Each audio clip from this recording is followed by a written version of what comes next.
అసలు యాక్చువల్లీ మదర్సాలో ఏం నేర్పిస్తారు బాబాయ్? అసలు మదర్సా అనగానే టెర్రరిస్టులు అనేది ముద్ర పడ్డది. అబ్దుల్ కలాం గారు కూడా మదర్సాలో చదువుకున్నారు, మీకు తెలుసా? అసలు తురుకోవడానికి పదానికి మీనింగ్ ఏంటిది? ఎందుకు కోపం వస్తుంది? కట్టుబడి ఉంటాం మేము, మాటకి కట్టుబడి ఉంటాం మేము, తురుకోళ్ళం మేము, హుందాగా ఉంటాం. కొన్ని వాక్యాలు కూడా ఉన్నాయి ఖురాన్లో, దానివల్లనే వీళ్ళందరూ ఇలా టెర్రరిస్ట్ లాగా ఇలా మారుతున్నారని అంటారు. ఖురాన్ పట్టుకొని దీంట్లో ఉంది మేము చేస్తున్నామని చెప్పడం లేదు, వీళ్ళు చేసేస్తున్నారు. కానీ ఇండియాలో ఉంటూ, మన భారతదేశంలో ఉంటూ పాకిస్తాన్ని ప్రేమించే ముస్లిమ్స్ కూడా ఉన్నారు. ముస్లింలు పట్టుకొని తీవ్రవాది వీళ్ళే చెప్పేస్తారా?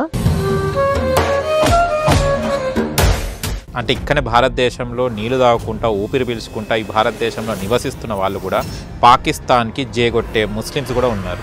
ఇలాంటి అన్ని అందరికీ అంట కట్టేసి ప్రచారాలు చేసేసి అంటే ఇంకా పాకిస్తాన్ జెండాలు ఎందుకు మోస్తున్నారు భారత ముస్లింలు? ఏ జెండాలు డిజైన్ ఒకటి ఉంటుందో గ్రీన్ కలర్లో,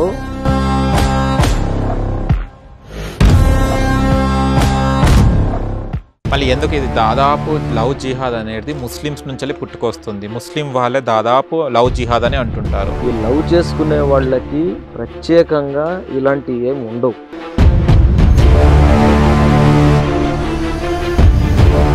మనుషులను ప్రాణం తీయడం మీ ఆచారమా? అల్లాను నమ్మని వాళ్ళని నరకండి అని చెప్పి లవ్ జిహాద్ అనేది ఇస్లాంలో ఉందా? మీరు లవ్ జిహాద్ అంటారా? ఐ హేట్ లవ్ జిహాద్ అంటారా? దీని అర్థము చాలా మందికి తెలియదు. లవ్ జిహాద్ అని చెప్పేసి ఒక నెగిటివ్ స్లోగన్ని తీసుకొని వచ్చేసి ఇంజెక్ట్ చేసేసి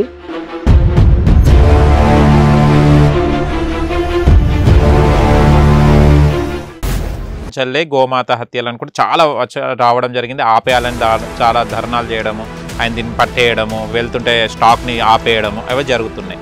అంటే దీని మీద మీరు ఏమంటారు? దీన్ని తీసుకొని మనం ఏదో ఇస్లాంకి వ్యతిరేకంగా మాట్లాడినట్టు ఎవరైనా వాదిస్తే మాత్రం వాళ్లతో చర్చకు సిద్ధం.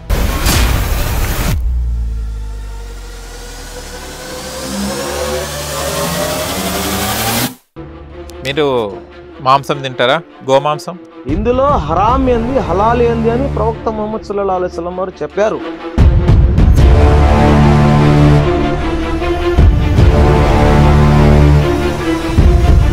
ఎవరిది కళ్యాణి బిర్యానీ? అది కూడా నాన్ ముస్లిమ్స్ వాళ్ళదే. ఓకే, నేనేం చెప్తానంటే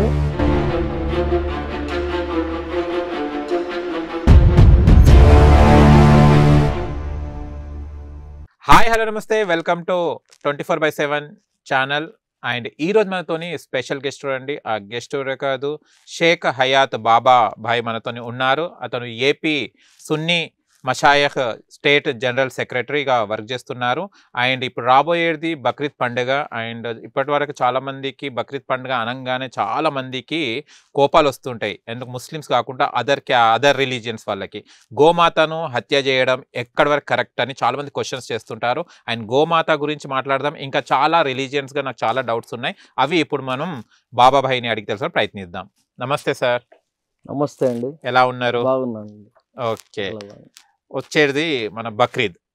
ఓకేనా? బక్రీద్ పండుగ చాలా గ్రాండ్గా చేసుకుంటారు ముస్లిమ్స్. కానీ ఒకటి సార్, గోమాతను పూజించే వాళ్లకు బక్రీద్ పండుగ ఒక శత్రువుగా చూస్తుంటారు. అంటే గోమాత పూజించే గోమాతను మీరు ఎక్కడి వరకు హత్య చేయడం ఎంత వరకు సబబు?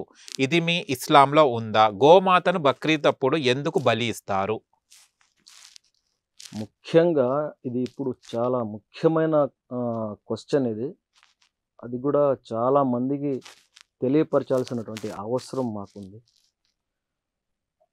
ఇస్లాంలో 2 పండుగలు, ఒకటి రంజాన్, రెండవది బక్రీద్. రంజాన్ వచ్చేసి ఈదుల్ ఫితర్ అంటారు.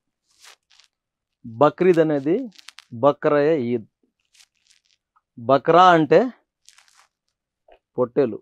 అవును, పొట్టేలు కానీ మేక కానీ బక్రయ ఈద్. ఇందులో మీకు మేకల్ని గొర్రెల్ని బలి ఇవ్వడం ఒక ఆచారంగా, ఎవరైతే మనకు మూల పురుషుడు అయినటువంటి ప్రవక్త ఇబ్రాహీం అలైహిస్సలాం వారు ఉన్నారో వారు అల్లా యొక్క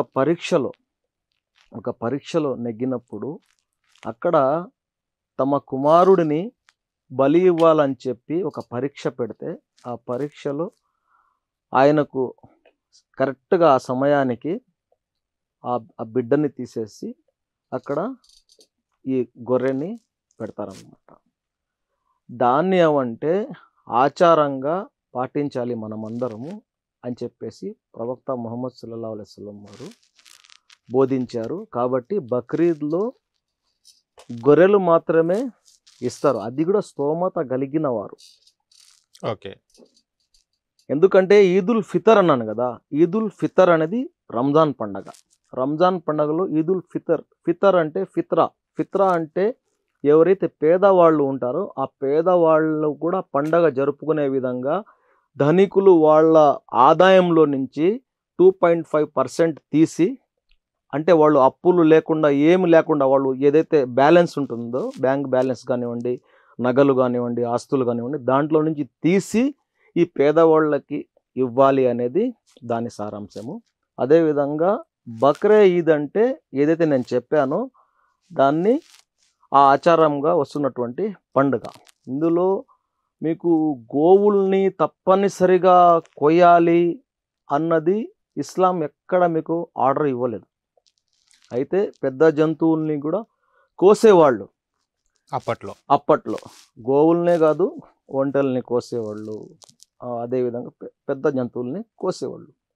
అంతేగానివ్వండి మీరు తప్పనిసరిగా ఇది చేయాల్సిందే అని చెప్పలేదు. మన భారతదేశంలో ఏదైతే దారుల్ ఉలూమ్ దేవబంద్ మదర్సా ఇంటర్నేషనల్ స్కాలర్స్ అక్కడి నుంచి వచ్చి ఎంతోమంది భారతదేశం కోసం స్వతంత్ర పోరాటంలో పాల్గొని ప్రాణత్యాగాలు చేసినటువంటి దారుల్ ఉలూమ్ మదర్సా నుంచి ఫత్వాలు జారీ చేశారు. జామియా నిజామియా ఇక్కడ ఉన్నటువంటి హైదరాబాద్లో ఈ మదర్సా నుంచి కూడా ఫత్వాలు వచ్చినాయి.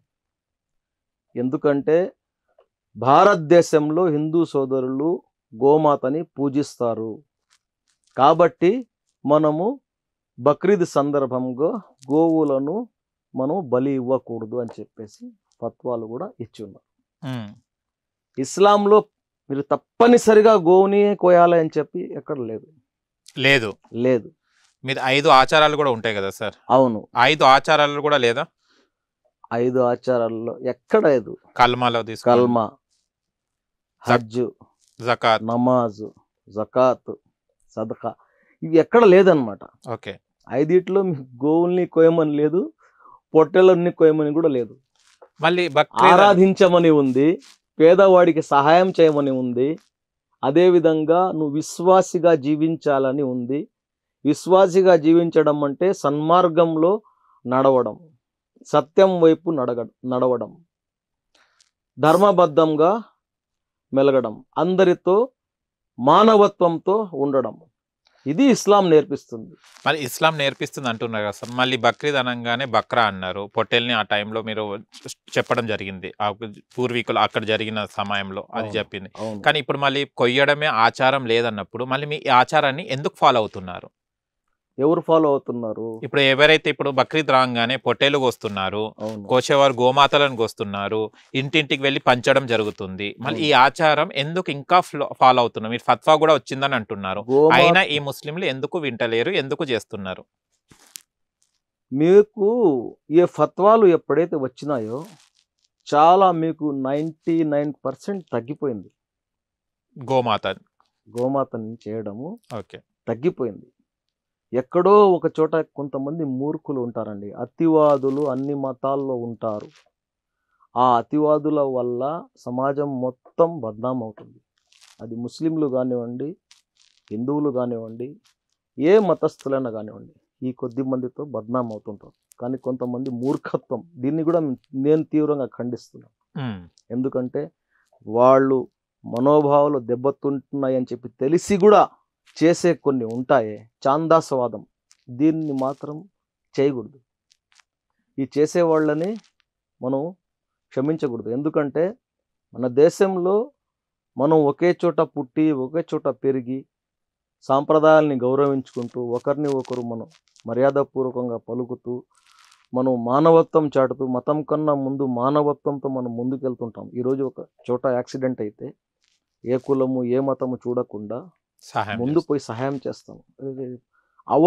అవ్వక ముందు కూడా సహాయం చేస్తాం.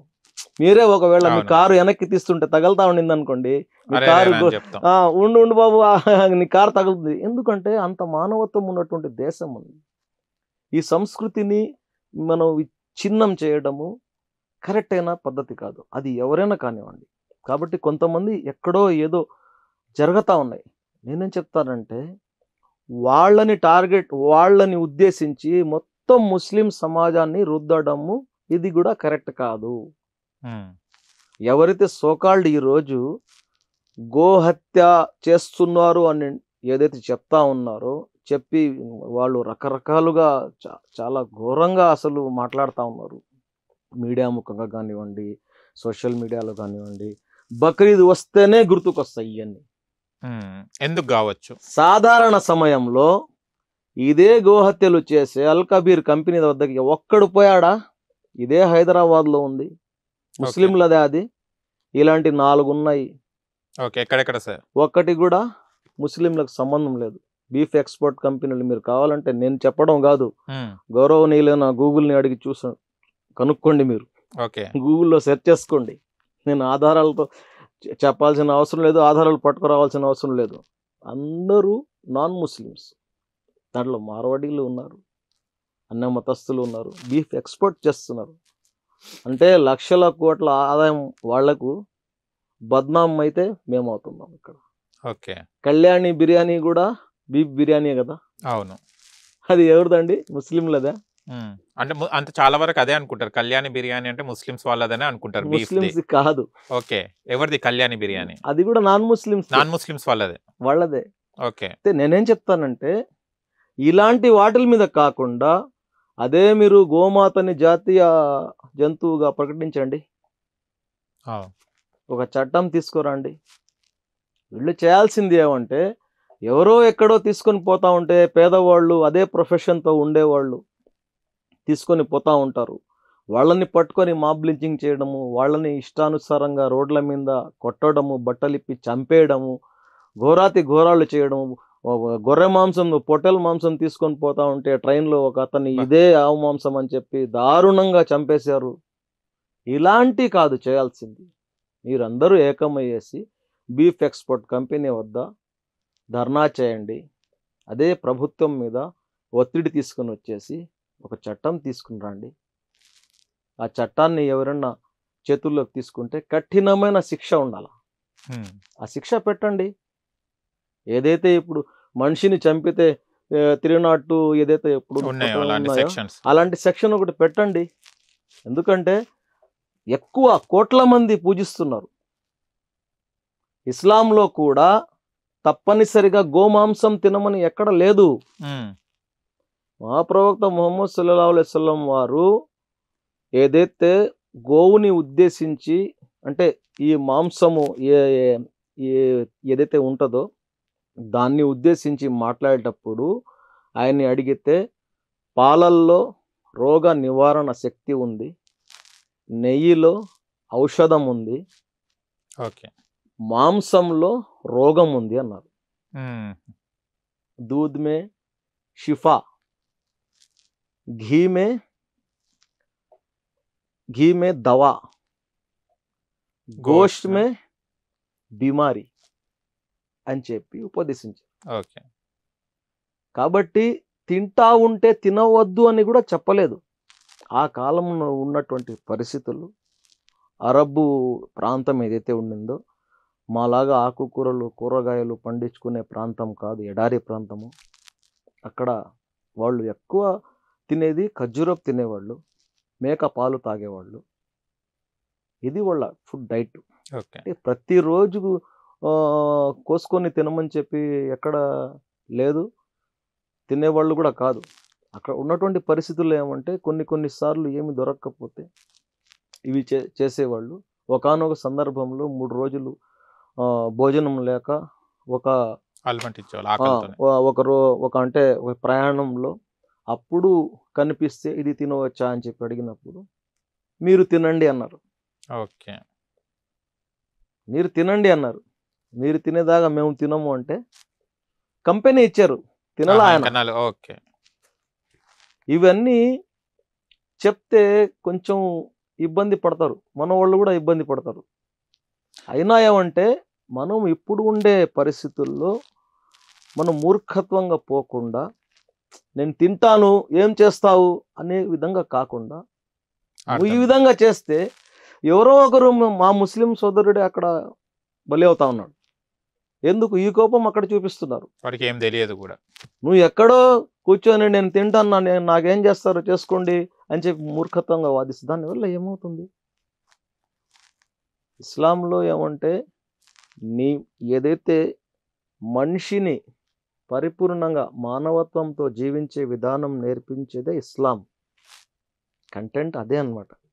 కంటెంట్ అదే కదా సార్. ఇప్పుడు మీరు చెప్తే కూడా మీకు కూడా ఎంతో మంది విమర్శిస్తారు కూడా, మీ వాళ్ళే విమర్శిస్తారు. దీనికి మీరు ఏమంటారు సమాధానం? ఎందుకంటే గతంలో ఎవరు కూడా గోమాత మీద ఎవరు కూడా మాట్లాడలేదు. ఇది దాదాపు మనం చూస్తే 2010 నుంచి తర్వాతనే 10-15 మేబీ ఆ ప్రాంతం నుంచి గోమాత హత్యలను కూడా చాలా రావడం జరిగింది. ఆపేయాలని చాలా ధర్నాలు చేయడము, ఆయన దీన్ని పట్టేయడము, వెళ్తుంటే స్టాక్ ని ఆపేయడము అవి జరుగుతున్నాయి. అంటే దీని మీద మీరు ఏమంటారు? ఒకరు గోమాతని మేము పూజిస్తున్నాము అని పవిత్రంగా చూసుకుంటున్నారు. మేము అదే దేశంలో మేము ఉన్నప్పుడు వాళ్ళ మనోభావాలు, వాళ్ళ భక్తికి మనం గౌరవించాలి. ఓకే. ఒక చిన్న ఉదాహరణ చెప్తాను. ఒక జాతర కానివ్వండి, ఒక ఉరుసు కానివ్వండి, ఏదో ఏ మతానికి సంబంధించిన ఫెస్టివల్ జరుగుతూ ఉంటే అక్కడ గవర్నమెంట్ ప్రొటెక్షన్ ఇస్తుంది. అవును. గవర్నమెంట్కి భక్తి ఉందా లేదా అనేది కాదు క్వశ్చన్ అక్కడ. అది ఎంతోమంది వేల లక్షల మంది భక్తితో వచ్చే ప్రదేశానికి గౌరవిస్తూ వాళ్ళకి వచ్చేదానికి ఫెసిలిటీస్, మౌలిక సదుపాయాలు కల్పించి గౌరవిస్తుంది. అదేవిధంగా ముస్లింలు కూడా వాళ్ళు భక్తితో ఏదైతే ఆరాధిస్తున్నారో, పూజిస్తున్నారో ఆ గోమాతని మీరు వాళ్ళ భక్తిని గౌరవిస్తూ మనం వాటి జోలికి పోకుండా ఉండడము ఉత్తమము, మంచిది. ఇదే ఇస్లాం నేర్పిస్తుంది. ఒక్కటి మీరు గుర్తించాలి, ఆ ప్రవక్త ముహమ్మద్ సల్లల్లాహు అలైహి వసల్లం వారు ఆయన ఆచరించిన జీవిత కాలం అంతా, ఆయన ప్రాక్టీసింగ్ చేసిన మొత్తం జీవితంలో చూసుకోండి మీరు, ఎక్కడ కూడా ఆయన ఆధ్యాత్మిక చింతనతో ఇతర మతస్థులకు ఎక్కడ మనోభావాలు దెబ్బతిన్నట్టు చరిత్ర లేదు. ఆయన్నే కదా మేము ఈరోజు ఆదర్శంగా తీసుకుంటున్నాం, ఆయన చెప్పిందే కదా ఫాలో అవుతున్నాం. మరి ఆయన మాట మీరు వింటున్నారా? ఇక్కడ ఈ వినని వాళ్ళకి నేను చెప్తున్నాను. ఓకే. చాలామంది మీరు చెప్పింది 90% ముస్లిమ్స్లలో ఇలాంటి ఇది లేదు. ఎందుకంటే ఉదయం లేస్తే వాళ్ళు కూడా హిందూ సోదరులతో కలిసి మాట్లాడాలి, వాళ్ళతో కూడా సంబంధాలు ఉంటాయి. కాబట్టి ఏమంటే నేను ఒక ఫ్రెండ్ ఇంటికి పోయానండి, అతను పూజ చేస్తూ ఉన్నాడు, నేను కూర్చున్నాను, గోమాతని పూజ చేసుకుంటూ చేసి వచ్చాడు నా దగ్గరికి. నేను బీఫ్ గురించి మాట్లాడితే ఎట్లా ఉంటుందండి? అసలు మనిషి అన్నవాడు అలా చేయవచ్చా? అది ఖురాన్ ఏం చెప్తుంది? లకుం దీనుకుం వలియుద్దీన్ అంటుంది. వాళ్ళ ధర్మం వాళ్లకు, మా ధర్మం మాకు.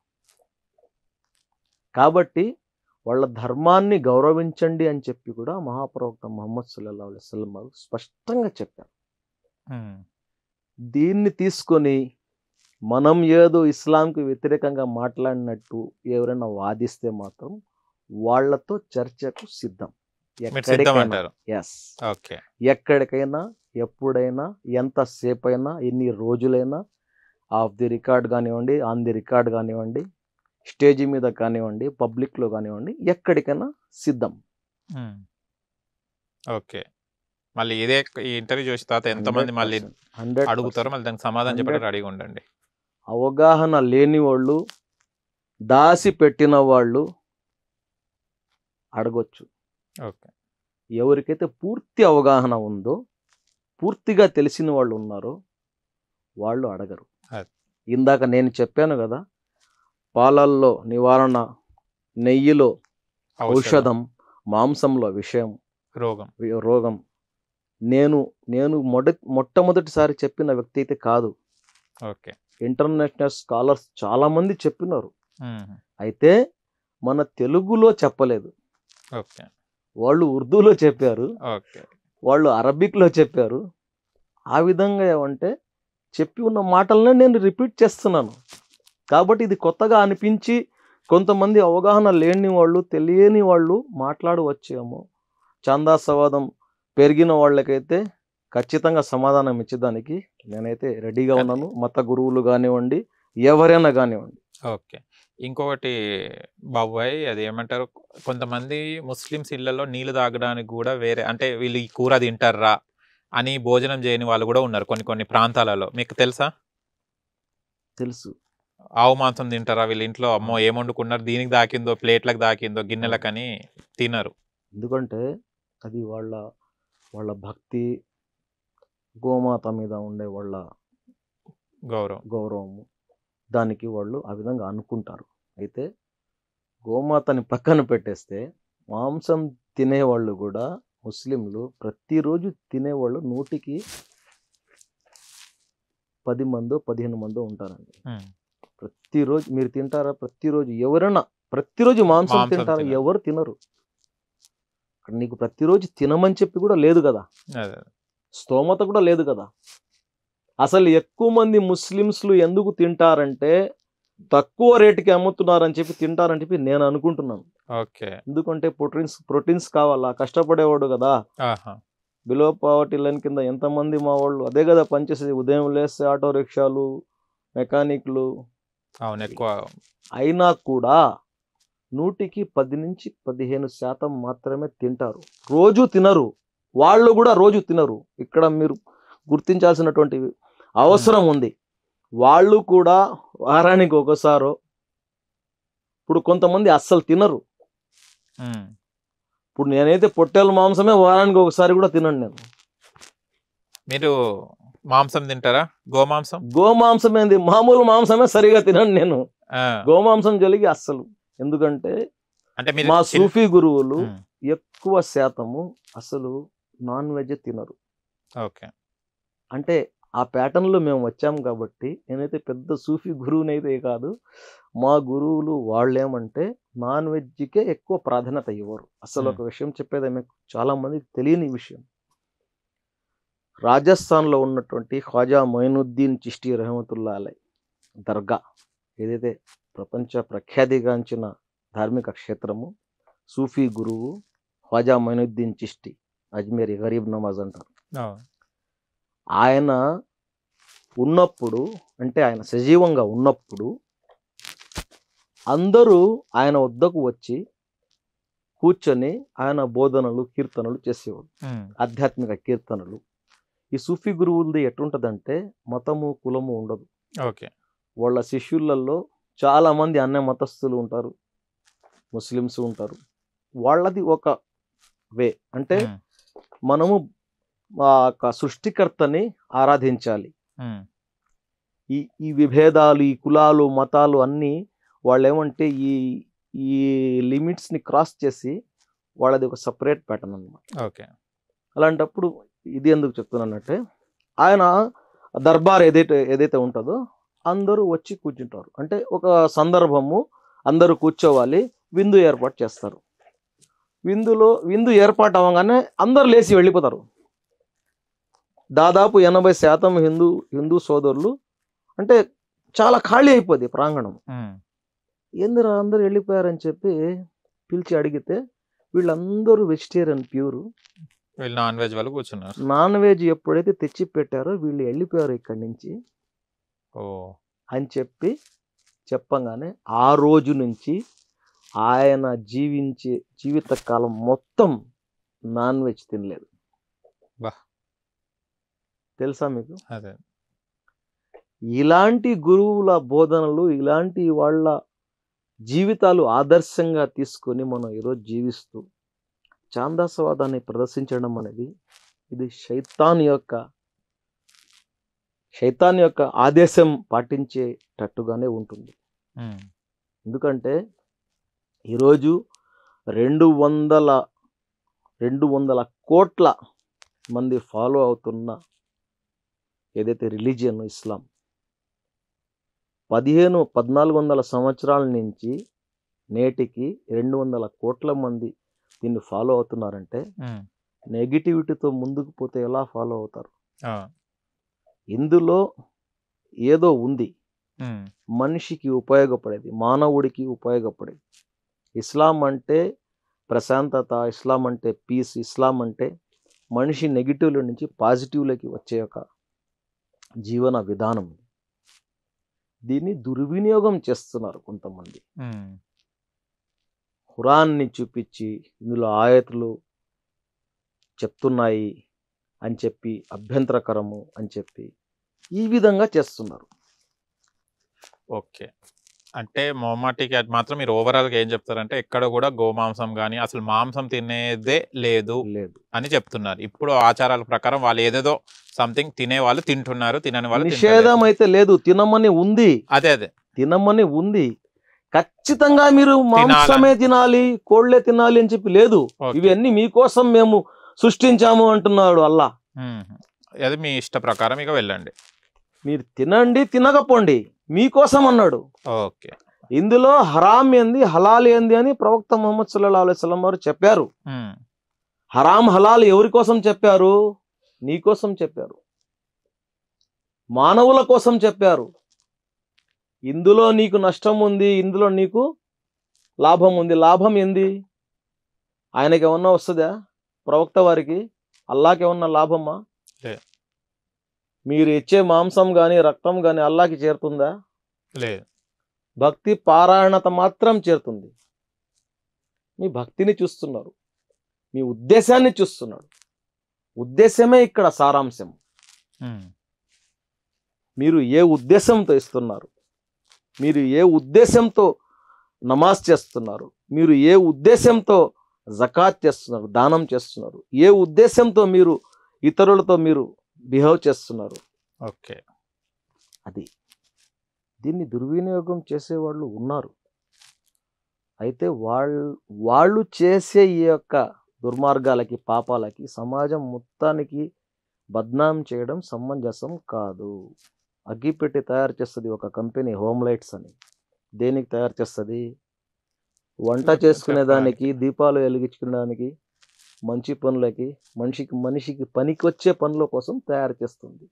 ఈ అగ్గిపెట్టితో పక్కనోడి ఇల్లు తగలబెడతాము, ఈ వీధి మొత్తం తగలబెట్టేస్తాము, ఇది మన శత్రువులది అని చెప్తే మీరు తగలబెట్టేస్తే, మీరే ఊహించుకుని మీరే తగలబెట్టేస్తే ఈ కేసు వచ్చేసి ఆ హోమ్ లైట్స్ కంపెనీ మీద వేస్తాము అని చెప్తే ఇది ఎంతవరకు కరెక్ట్? అది అగ్గిపెట్టి నువ్వు కదా తయారు చేసింది, దానివల్ల ఇది అయింది. కత్తిలు తయారు చేసే కంపెనీ ఉంది, క్రిస్టల్ కంపెనీ ఉంది. కత్తి ఎందుకు తయారు చేస్తుంది? కూరగాయల కోసం షార్ప్ నైఫ్లో తయారు చేస్తుంది. నేను ఎదుటోడి కుతికి కోసేస్తాను, వాడు మొహం నచ్చలేదు, నాకు వాడు ఆచారం నచ్చలేదు అని చెప్పి వాడు కోసేస్తే ఈ కత్తి తయారు చేసే క్రిస్టల్ కంపెనీ మీద కేసు కడతారా? ఎవరన్నా పోయి కేసు పెడతారా? అసలు లేదు. ఎవరి మీద పెట్టాలా?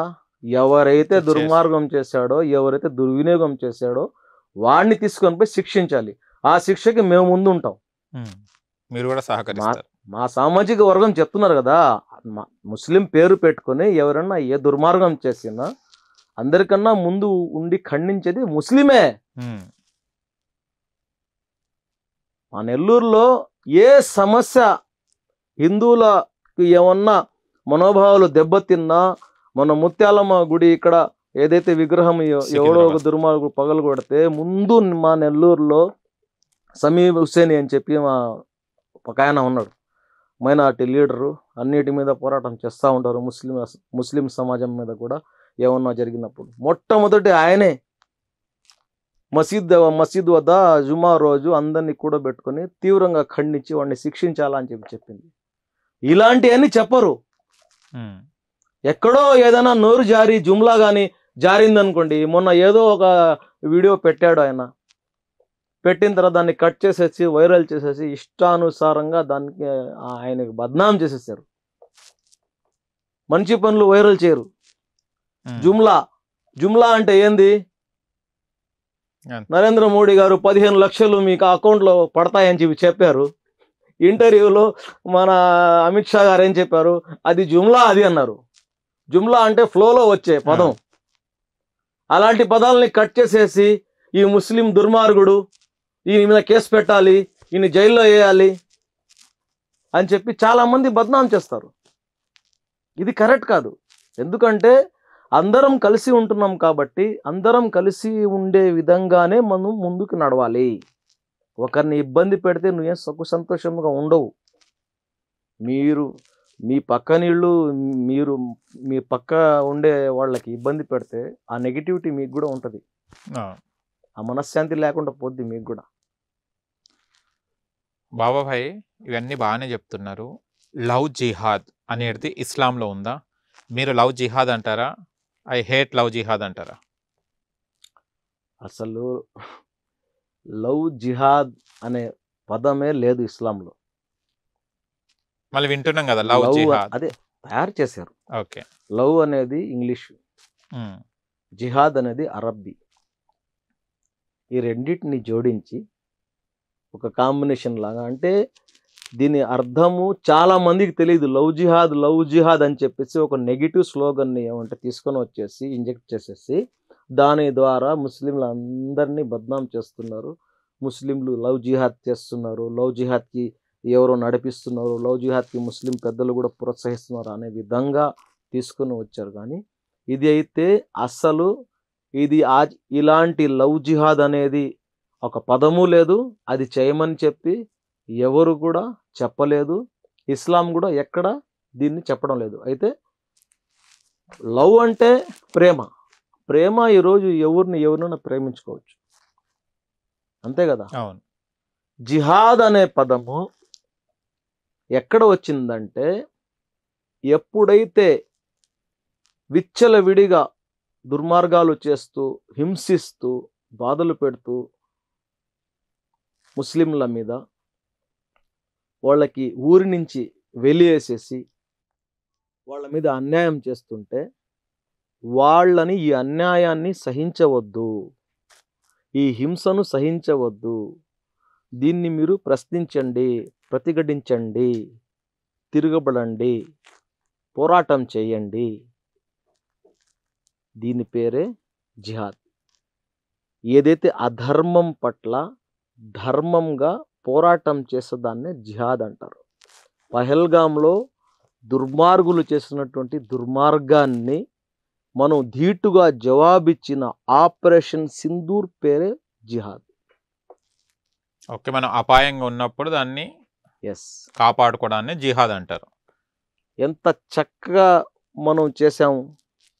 ఒక ముస్లిం సోఫియా ఖురేషి, వ్యామికా సింగ్, కాశ్మీరీ పండిత్, సిక్కులు అందరితో కలిసి ఒక టీం తయారు చేసి భారతదేశం జోలికి ఎవరైనా వస్తే ఈ వసుదైక కుటుంబం మొత్తం కలిసి దాడి చేస్తుంది అనే దానికి నిదర్శనము ఆపరేషన్ సింధూర్. అది జిహాద్ అంటే. ఎవరైతే అక్కడ దుర్మార్గుల నుంచి కాపాడి ప్రాణత్యాగం చేశాడో ఆదిల్ షా హుస్సేన్ అనే అతను చేసింది జిహాద్. అది జిహాద్ అంటారు. మళ్ళీ ఇది ఎందుకు పోర్ట్రేట్ అవుతుంది అంటే ఒక ముస్లిం అనగానే లవ్ జిహాద్ అని అంటారు, వీళ్ళు ప్రాణాలు తీస్తారు. ఇంకో డౌట్, మనుషులను ప్రాణం తీయడం మీ ఆచారమా? మనుషులను ప్రాణం తీయడం ఆచారం అని చెప్పి ఇది ఒక పెద్ద నింద. ఇది ఒకటి. ఇంకొకటి ఏమంటే అల్లాను నమ్మని వాళ్ళని నరకండి అని చెప్పి ఇలాంటి పచ్చి అబద్ధపు నిందలు తెచ్చి ఇస్లాంకి అంటగట్టి ముస్లింలని బద్నాం చేసి ఒక ఫ్యాషన్ అయిపోయింది. ఎవరు కూర్చున్నా అందులో ఉండదు అదే చెప్తుంది అని చెప్పి చెప్పేయడము. దానికి తెలియని వాళ్ళు ఓయమ్మా ఇంత దారుణంగా ఉంటారా అని చెప్పి వాళ్ళు ఎవరైనా అవాక్ అవుతారు చెప్పంగానే. అయితే లేని కల్పితాలు కల్పించి ఇప్పుడు ఒకటే అండి, సందర్భాన్ని బట్టి ఆయత్లు అవతరించినాయి ఖురాన్లో. ఓకేనా? సపోజ్ మీరు చెప్తున్నటువంటి ఇది నరకడము చంపడం అనేది ఎక్కడ లేదు. సందర్భంలో యుద్ధం చేయమని చెప్పి, యుద్ధం ఎప్పుడు జరగద్ది? ఇప్పుడు మన యుద్ధం ఎప్పుడు ఎందుకు జరిగింది? ఎన్నోసార్లు పాకిస్తాన్తో మాకు యుద్ధాలు జరిగింది కదా. అవును.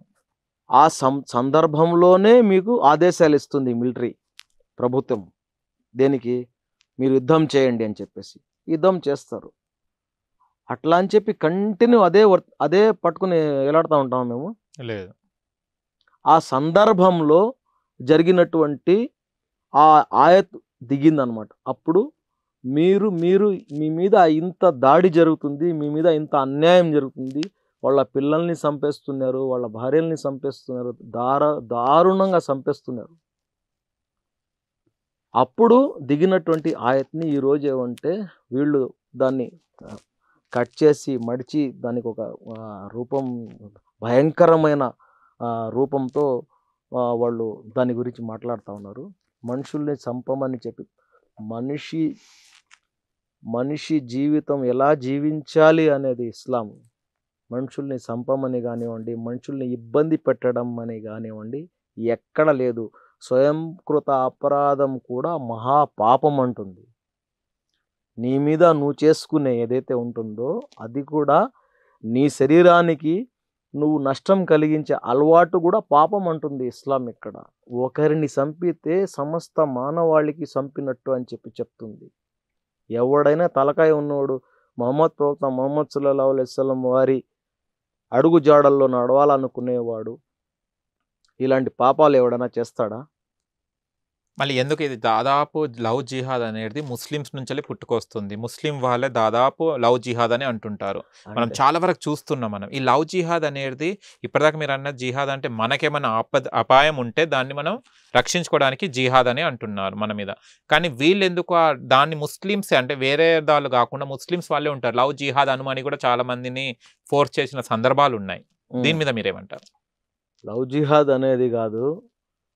ఇప్పుడు ఎవరినైనా ప్రేమించుకోవచ్చు. ఇప్పుడు ముస్లింలు చేస్తే ముస్లిం యువకుడు చేస్తే లవ్ జిహాద్ అంటున్నారు.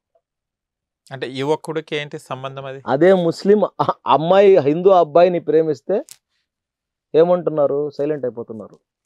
ఓకే, ఇది జరిగినప్పుడు ఇది కూడా జరుగుతుంది. మీరు కావాలంటే ఒకసారి చూసుకోండి. ఈ లవ్ చేసుకునే వాళ్ళకి ప్రత్యేకంగా ఇలాంటి ఏం ఉండవు. ప్రేమల మైకంలో ఉంటారు. ప్రేమ మైకంలో ఉంటారు. ఎవరికో ప్రేమిస్తారు వాళ్ళు. కాకపోతే ఇది చెప్పిండేది అదే మీకు. లవ్ జిహాద్ అనేది ముస్లింలకు ఒక్కటే మీరు డిజైన్ చేసి అంటగట్టారు. ఓకే, క్రిస్టియన్లు కూడా చేస్తున్నారు, హిందువులు కూడా చేస్తున్నారు, సిక్కులు కూడా అందరూ చేసుకుంటున్నారు లవ్ అనేది. దానికి జిహాద్ అని అంటగట్టి దాని ద్వారా బద్నాం చేస్తున్నారు. దీనివల్ల ఈ అబద్ధపు ప్రచారము, దీనిలో ఎలాంటి వాస్తవాలు లేవు. ఇది కావాలని ఎక్కడో ఒక చోట ఏదో ఒకటి క్రియేట్ చేసి పట్టుకొని వాళ్ళని వీడియో తీసి ట్రోల్ చేసి మొత్తం భారతదేశం మొత్తం చూపించి ఇది లవ్ జిహాద్ అని చెప్తున్నారు. దీంట్లో ఎలాంటి వాస్తవం లేదు. ప్రేమించుకునే వాళ్ళు ప్రేమించుకుంటూనే ఉన్నారు, ప్రేమించుకుంటూనే ఉంటారు. రాబోయే రోజుల్లో కూడా కులాలు మతాలు లేకుండా ప్రేమించుకుంటారు. ఎన్నో పెళ్ళిళ్ళు జరుగుతూ ఉంటాయి. ఇంటర్ క్యాస్ట్, ఇంటర్ రిలీజియన్ మ్యారేజ్లు ఇప్పటికీ కంటిన్యూగా ఉన్నాయి. ఓకే, అప్పట్లో ఉన్నాయి, ఇప్పటికీ ఉన్నాయి.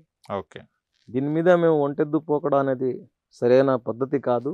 అది చెప్పేవాళ్ళు కొంతమంది బద్నాం చేయాలని చెప్పి, లేదా వాళ్ళు హైలైట్ అవ్వాలని ఈ రోజుల్లో ఒక పెద్ద ఫ్యాషన్ అయిపోయింది, కొత్త ఫ్యాషన్ అయిపోయింది. ప్రతి ఒక్కడు లేచి నేను సడన్గా పాపులర్ అయిపోవాలంటే ముస్లింలని ఏలెత్తి చూపించాలా, టోపీ గెడ్డం ఉంటే చాలు.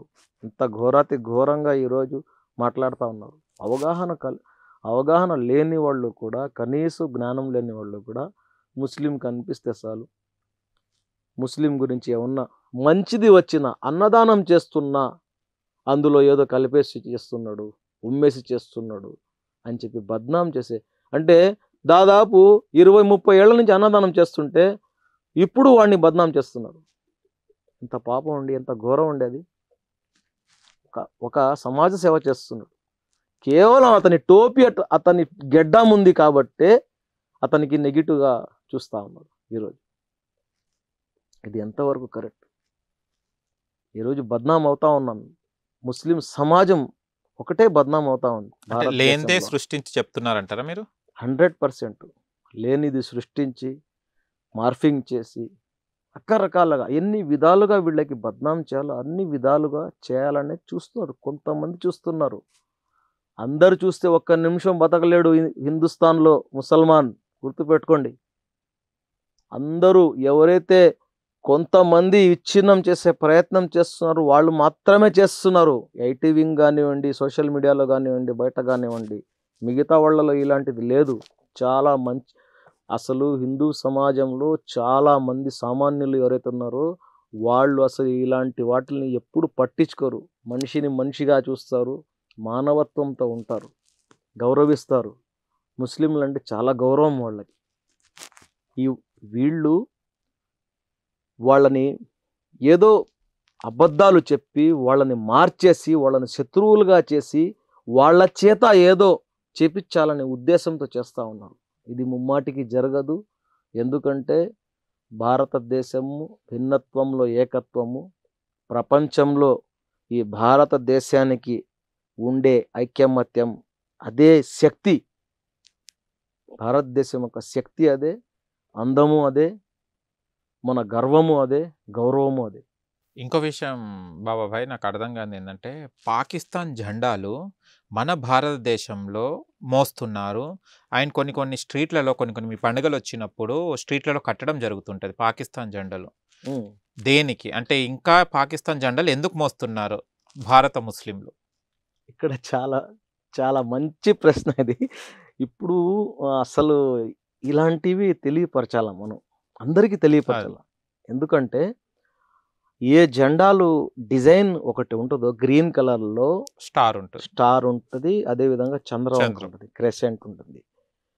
ఈ చంద్రవంక అనేది ఇస్లాంలో ప్రతి నెల పొడుపు చూసేది. అంటే ఇది ఒక బాటమ్ లైన్ అన్నమాట. ప్రతి నెల అది చూసి ఈ నెల వచ్చింది అని చెప్పి చేసేది. కాబట్టి చంద్రవంకకి ఒక ప్రాముఖ్యత ఉంది. అయితే మన భారతదేశంలో 1400 సంవత్సరాల క్రితమే ఇస్లాం వచ్చేసింది. ప్రవక్త ముహమ్మద్ సల్లల్లాహు అలైహి వసల్లం వారు అక్కడ ఉన్నప్పుడే, సజీవంగా మక్కాలో ఉన్నప్పుడే ఇస్లాం వచ్చింది. వచ్చిన తర్వాత ఎవరైతే ఈ గురువులు మొట్టమొదటిసారి వచ్చింది ఏమంటే ఎక్కువ శాతము ఈ సూఫీ గురువులు, ఈ దర్గాలు ఉన్నాయి కదా, ఈ దర్గాల వాళ్ళు వచ్చారు. వాళ్ళు ఏమంటే ఇక్కడ ఉండేటటువంటి సాంప్రదాయాలు విధంగా వీళ్ళు కూడా వీళ్ళ భక్తిని చాటేవాళ్ళు. అప్పుడు ఈ జెండా ఏదైతే ఉండిందో ఈ జెండా పైన ఒక చంద్రవంక వేసి పచ్చ జెండా మాది అని చెప్పేసి దానికి ఒక డిజైన్ చేసుకొని ఉన్నారు. ఏదైతే పాకిస్తాను విడిపోయిందో వాళ్ళేం చేశారంటే పాకిస్తాన్ అని ఒక పేరు పెట్టుకొని వాళ్ళ దేశానికి ఈ జెండాని కాపీ చేసి జస్ట్ కొంచెం మార్పు చేశారు.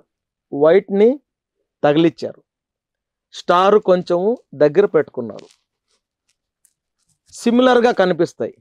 ఇప్పుడు ఇరాన్ జెండా 3 రంగులది, ఈజిప్ట్ది, అది వేరే దేశంది కూడా ఉంది. ఏది మన లాంటి రంగులే, మన జాతీయ జెండా రంగులే ఉంటాయి దానికి కూడా. చూసారా మీరు? కొన్ని ఉంటాయి. ఇరాన్ జెండా ఎప్పుడని చూసారా? పచ్చ రంగు, తెలుపు రంగు, ఆరెంజ్ రంగు 3 ఉంటాయి. ఆ విధంగా ఏమంటే వీళ్ళు ఇక్కడి నుంచి కాపీ కొట్టి ఇక్కడ ముస్లింలు ఏదైతే భారత ముస్లింలు ఎవరైతే డిజైన్ చేశారో ఆ డిజైన్ని కాపీ కొట్టి వాళ్ళు పెట్టుకున్నటువంటి జెండా అది పాకిస్తాన్ జెండా కాదు. మనం తగిలిచ్చేది ఇక్కడ మనం తయారు చేసుకున్నటువంటి జెండా అది. మన పచ్చ రంగులో అయినప్పటికీ కూడా యాజ్ ఇట్ ఈస్ గా ఉండదు, సేమ్ లాగా ఉండదు. నేను ఈ సందర్భంగా మీ ఛానల్ ద్వారా ముస్లిం ఏదైతే ధార్మిక గురువులు ఎవరైతే ఉన్నారో వాళ్ళకు కూడా నేను మనవి చేసేది ఏమంటే ఈ జెండా డిజైన్ కూడా మార్చేసి దానికి సిమిలర్గా ఉండకుండా మనం ముందుకు పోవాలి అనేది నా యొక్క వ్యక్తిగత అభిప్రాయము. ఎందుకంటే ఇలాంటి అపోహలు మీరు అడిగినట్టు చాలామందికి ఉన్నాయి. అయితే ముమ్మాటికి అది పాకిస్తాన్ జెండా కాదు, అది మనం ఇక్కడ ఉన్నటువంటి ముస్లింలు తయారు చేసుకున్న జెండా సిమిలర్గా ఉంటుంది అది. ఓకే. కానీ ఇప్పటిదాకా మీరు అన్నారు అంటే ఇది మత పెద్దలు ఎవరైతే ఉన్నారో దీన్ని మార్చడానికి ట్రై చేయండి. అంటే తరతరాలుగా వస్తున్న జెండాను ఇప్పుడు మీరు చెప్పినంత మాత్రాన అంటే వాళ్ళ మీద కొంచెం సిమిలారిటీ ఉంది అని మార్చే రైట్స్ ఉన్నాయా? ఎందుకు మార్చకూడదు? ఇదేం మీకు ప్రవక్త వారు చెప్పిన డిజైన్ కాదు కదా. ఓకే. మనుషులు డిజైన్ చేసుకుని మనం ఇక్కడ చేసుకున్నాం, ఇక్కడ సంస్కృతిని పట్టి చేసుకున్నాం, ఇక్కడ ఉండే ఇదే ఇప్పుడు మనం ఒక డిజైన్ చేసుకున్నాము, టర్కీ వాళ్ళకి ఉండదు ఇలాంటిది. ఓకే. వాళ్ళ రెడ్ కలర్లో వాళ్ళ జాతీయ జెండా అనుకోండి, అది రెడ్ కలర్లో చంద్రవంక ఉంటుంది. ఇంకొక దేశంలో ఉండదు, అక్కడ కూడా ముస్లింలు ఇస్లామిక్ దేశాల్లోనే లేదు అది. ఓకే. మనం ఇక్కడ వేరే రంగు పెట్టుకోవచ్చు మనం, కాకపోతే దానికి సిమిలర్గా ఉండకూడదు అంట. శత్రు దేశం అది. ఇప్పుడు మొన్న జెండా కాలుస్తా ఉన్నారు, తెలియని వాళ్ళు చాలా మంది ఏంది మన ఇస్లాం జెండా కాల్చేస్తున్నారు అనే ఫీలింగ్ వచ్చింది. ఆ ఫీలింగ్ రాకూడదు అంట నేను. ఓకే. ఆ ఫీలింగ్ రాకూడదు అంటే ఇది మార్చవచ్చు, మార్చాలి కూడా. వేరే వేరే జెండాను మనం తయారు చేసుకుంటాం, మన భారత్ జెండాని తయారు చేసుకుంటాం. మీరు భారత్ జెండాను తయారు చేసుకుంటామని మీరు అంటున్నారు, అంటే మన ఇక్కడ ఉన్న వాళ్ళు కాపీ కొట్టారు కాబట్టి ఎందుకు మనకి ఇది ఆ బాధ కూడా ఎందుకు, మనకు ఆ అపోహ కూడా ఎందుకు జనాలని అంటున్నారు. కానీ ఇండియాలో ఉంటూ మన భారతదేశంలో ఉంటూ పాకిస్తాన్ని ప్రేమించే ముస్లిమ్స్ కూడా ఉన్నారు. దీని మీద మీరు ఏమంటారు? అంటే ఇక్కడనే భారతదేశంలో నీళ్లు తాగుకుంటా ఊపిరి పీల్చుకుంటా ఈ భారతదేశంలో నివసిస్తున్న వాళ్ళు కూడా పాకిస్తాన్కి జయగొట్టే ముస్లిమ్స్ కూడా ఉన్నారు. వీళ్ళకి మీరేం చెప్తారు? పాకిస్తాన్కి జయ కొట్టే వాళ్ళు ఎవ్వరు లేరండి. పాకిస్తాన్కి ఎందుకు జయ కొడతారు? పక్కూరికే జయ కొట్టరు. పాకిస్తాన్కి ఎందుకు జయ కొడతారు? శత్రు దేశం అని చెప్పి తెలిసి వాళ్ళు మా మీద దుర్మార్గాలు చేస్తున్నారు, మా మీద అటాకులు చేస్తున్నారు, భారతీయుల్ని వాళ్ళు చంపుతున్నారని చెప్పి తెలిసి ఎవడైనా బుద్ధున్నోడు ప్రేమిస్తాడా? అంటే కేవలం ఇది ఒక నింద వేస్తున్నారు. ఎందుకంటే నేను ఇందాక చెప్పినట్టు సిమిలారిటీ ఉంటుంది. ఏదో మాట్లాడితే ఏదో మాట్లాడినట్టు చెప్పేసి ఈ విధంగా కానీ ఈ నింద కానీ వేసేస్తే ప్రతి ఒక్కడు దీని మీద క్లారిఫికేషన్ ఇవ్వలేడు, వివరణ ఇవ్వలేడు. ఈ నిందగానే వేసేస్తే వీళ్ళని విభజించవచ్చు, వీళ్ళని మన నుంచి దూరం చేసేయవచ్చు, వీళ్ళ క్యారెక్టర్ అసాసినేషన్ చేయవచ్చు అని చెప్పి భారతదేశంలో ఉన్నటువంటి ముస్లింల పైన వేసే ఒక నింద అది. ఇప్పుడు ఒకటే అండి, పాకిస్తాన్ జిందాబాద్ అని ఒకే ఒక పదం చెప్పిన అమ్మాయిని అరెస్ట్ చేసేసారు స్టేజీ మీద. ఎవరైనా సమర్థించే వాళ్ళు ఉంటే ఇమ్మీడియట్లీగా నేటి ఆధునిక యుగంలో ఇప్పుడు ఉండే టెక్నాలజీతో ఇంటెలిజెన్సీ కానివ్వండి, డిపార్ట్మెంట్స్ కానివ్వండి, రక్షణ శాఖ కానివ్వండి, భారతదేశంలో అన్ని చోట్ల నెట్వర్క్ ఉండేటటువంటి శాఖలు ఎక్కడ చీమ చిటుక్కుమన్నా పట్టేసే పరిస్థితుల్లో మనం ఉన్నాం. పట్టేసే శక్తి కూడా మనకు ఉంది. ఈరోజు ఇంటెలిజెన్స్ మీ సోషల్ మీడియా కానివ్వండి, మీరు ఎక్కడ దాంకొని ఉన్న మీ నెట్వర్క్ కానివ్వండి, ఇమ్మీడియట్లీగా క్షణాల్లో పట్టుకునే పరిస్థితి ఈరోజు ఉంది. ఒక్కడు సమర్థించినట్టు అఫీషియల్ రికార్డ్ ఎక్కడైనా అరెస్ట్ చేసినట్టు ఎక్కడైనా ఉందా? నింద కాకపోతే ఏంది? నిరూపించగలిగారా ఎక్కడైనా? మీకు ఎక్కడ ఏం జరిగినా పట్టుకుంటున్నారు కదా. ఇది ఎవరు చేస్తున్నారు? కొంతమంది అతివాదులు, కొంతమంది ఈ విషం చిమ్మేవాళ్ళు చేస్తున్నారు. వీళ్ళైనా జడ్జ్ చేసేస్తారా? వీళ్ళే తీర్పు ఇచ్చేస్తారా? ఎవరు ముస్లింని పట్టుకొని వాడు పాకిస్తాన్ సపోర్టు, వాడు తీవ్రవాది, వాడు అది అని చెప్పి వీళ్ళే చెప్పేస్తారా? వ్యవస్థలు ఏం నిద్రపోతున్నారా వాళ్ళు? వాళ్ళ పనే అది. ఉదయం లేస్తే ఏ ప్రాంతాల్లో అక్కడ వ్యవస్థలు పనిచేస్తున్నాయి, ప్రతి దాని మీద నిఘా పెట్టి ఉన్నారు, ఎక్కడ ఏం జరిగినా పట్టేస్తున్నారు. కాబట్టి ఇలాంటి కొంతమంది ఏమంటే క్రియేట్ చేసి, కొంతమంది ఏమంటే సపోర్ట్గా ఉంటున్నారు అని చెప్పేసి పాకిస్తాన్ అసలు అవసరం ఏముందండి? పాకిస్తాన్కి సపోర్ట్ చేయాల్సిన అవసరం ఏముంది? అదే చాలా మంది అంటున్నారు, ఎందుకు జై కొడుతున్నారు పాకిస్తాన్ కానీ. దానివల్ల వచ్చేది ఏంది చెప్పండి? అంటే ఒక మతమే కదా అని. ఒక మతం అయితే ఈరోజు ఎవరైనా ఒక హిందూ సోదరుడికి అన్యాయంగా ఒక ముస్లిం సోదరుడు ఏమన్నా వాడి మీద దౌర్జన్యం చేస్తుంటే మేమే తీవ్రంగా ఖండిస్తున్నాము. ఎన్నో సంఘటనలు జరిగి ఉన్నాయి. ధర్మం పక్కన ఉంటాం, న్యాయం పక్కన ఉంటాం. వాడెవడో అక్కడ ఉంటే వాడిని ఎట్లా ప్రేమిస్తాము? మతం ఒకటైతే సరిపోద్దా? ఒక పాకిస్తాన్ గురించే చెప్తారు. 50 దేశాలు ఉన్నాయి, వేరే దేశం మీద ఎందుకు చెప్పరు? అంటే మొత్తానికి అయితే పాకిస్తాన్ మీద అయితే ఏ ప్రేమ ఉండదు. ఇండియన్ ఏ దేశంలో ఉండే వాళ్ళ మీద కూడా ఉండదండి. ఏ దేశంలో ఉండే వాళ్ళ మీద కూడా ఉండదు. అన్యాయం జరుగుతుంటే, ఇప్పుడు ఫలస్తీన్ ఉంది, ఫలస్తీన్ మీద చిన్న చిన్న పిల్లల్ని అన్యాయంగా చంపేస్తున్నారు అని చెప్పి, ఇప్పుడు అక్కడ అన్యాయం జరుగుతుందని చెప్పి మాట్లాడతారు. అంతేగాని మాట్లాడినంత మాత్రాన వాళ్ళం అయిపోతామా? ఫలస్తీన్ వాళ్ళు అయిపోతామా? ఇంకా వేరే దేశాల్లో కూడా జరుగుతాయి అన్యాయాలు. ఆ విధంగా పాకిస్తాన్ శత్రు దేశము, శత్రు దేశంగానే మాట్లాడతాము, శత్రు దేశంగానే భావిస్తాము.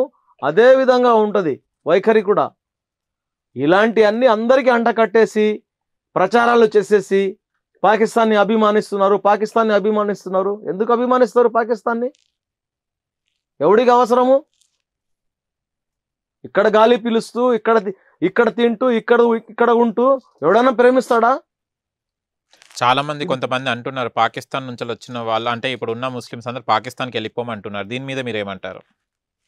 ఇక్కడ ఉండొద్దు, మా దేశం ఇది, మీరు ఎక్కడి నుంచి వచ్చిన వాళ్ళు పాకిస్తాన్కి వెళ్ళిపోండి అని అంటున్నారు. ఇది చాలా విచిత్రమైన మాటలు మాట్లాడతారు వీళ్ళు.